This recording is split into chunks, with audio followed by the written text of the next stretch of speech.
शिक्षकांना जुनी पेन्शन लागू करा यासह विविध मागण्यांच्या समर्थनार्थ शनिवारी शिक्षक आमदारांनी विधानभवन परिसरात आंदोलन केले। गेल्या काही वर्षांपासून शिक्षकांना जुनी पेन्शन लागू करण्याची मागणी होत आहे।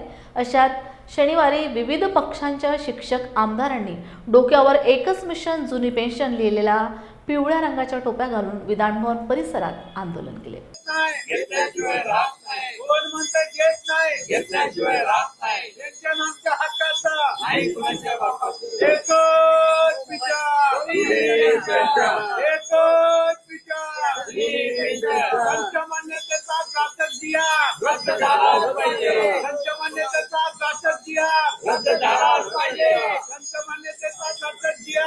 राज्यामधल्या लाखो शिक्षक आणि शासकीय कर्मचाऱ्यांना त्यांच्या हक्काची जुनी पेन्शन योजना मिळाली पाहिजे यासाठी सातत्यानं सभागृहात आणि सभागृहाच्या बाहेर सुद्धा आमचा प्रयत्न सुरू आहे।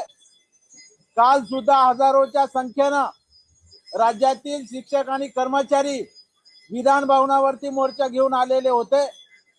कारण जे शासकीय कर्मचारी आहेत, शिक्षक आहेत, सगळ्यांनाच काही जमीन शेती हा काही आधार नसतो आणि नोकरी आणि वेतन हेच फक्त मुख्य त्यांच्या जीवनाचा आधार असतो। त्यामुळे म्हातारपणाची काठी म्हणून पेन्शनकडे बघितलं जातं।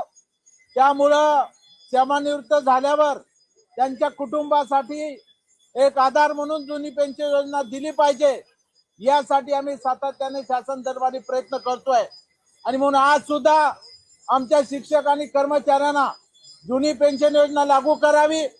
जे जुने शिक्षक सेवेमध्ये होते त्यांना टीईटी परीक्षा लागूच नव्हती, त्यांच्यावर आता टीईटी परीक्षा लादणं चुकीचं आहे आणि म्हणून त्यांना सुद्धा टीईटी परीक्षेतून वगळावं।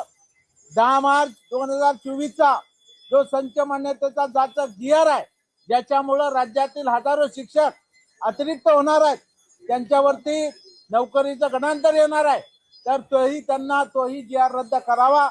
वरिष्ठ महाविद्यालयाचा कायम शब्द काढावा। जे त्रुटीपूर्ण केलेल्या शिक्षक आहेत, ज्या शाळा आहेत, जे शेवटच्या वर्गाची पटसंख्या पूर्ण केलेली आहे, अशा राहिलेल्या सर्व प्राथमिक, माध्यमिक, उच्च माध्यमिक शाळा वर्ग तुकड्यांना सुद्धा या शासनानं वेतन अनुदान दिलं पाहिजे। यासारख्या महत्वाच्या प्रश्नासाठी आज आम्ही या ठिकाणी आंदोलन केलेलं आहे।